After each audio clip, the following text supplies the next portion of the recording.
বন্ধুসকল, আশা কৰিছো সকলো ভালে কুশলে আছে। আজি মই আপোনালোকৰ সৈতে এটি গীতা সাৰাংশ শ্বেয়াৰ কৰিব বিচাৰিছো। হয়তো গীতাৰ এই বাণীয়ে আপোনাৰ জীৱনত চিন্তাধাৰাত কিছু পৰিৱৰ্তন আনিব পাৰে। এই গীতা সাৰাংশ সঁচাকৈ অতি গুৰুত্বপূৰ্ণ আৰু ইয়াত যিখিনি কথা কৈছে হয়তো আমি আগতে শুনা নাই। গতিকে মই এই গীতা সাৰাংশ আপোনালোকৰ সৈতে শ্বেয়াৰ কৰিব বিচাৰিছো।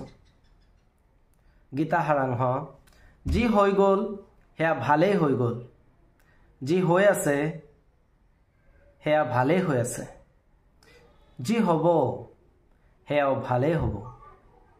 তোমাৰ কি হেৰাইছে যে তুমি কান্দিছা?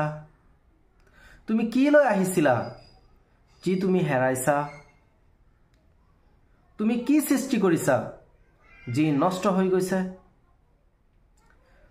তুমি যি লৈছা ইয়াৰ পৰাই লৈছা, যি দিছা ইয়াতেই দিছা। তোমাৰ আজি যি আছে সেয়া কালি আন কাৰোবাৰ আছিল, কাইলৈ সেয়া অন্য কাৰোবাৰ হৈ যাব। পৰিৱৰ্তনেই সংসাৰৰ নিয়ম। গতিকে আমি আমাৰ জীৱনত কিবা এটা বস্তু হেৰালে আমি যিমান উদ্বিগ্ন হৈ যাওঁ, আমি সেই বস্তুখিনি আচলতে সংসাৰৰ পৰাই পোৱা। গতিকে পোৱা নোপোৱাৰ মাজতেই আমি এদিন এই পৃথিৱী এৰি গুচি যাব লাগিব। এয়া সংসাৰৰ নিয়ম। Thank U.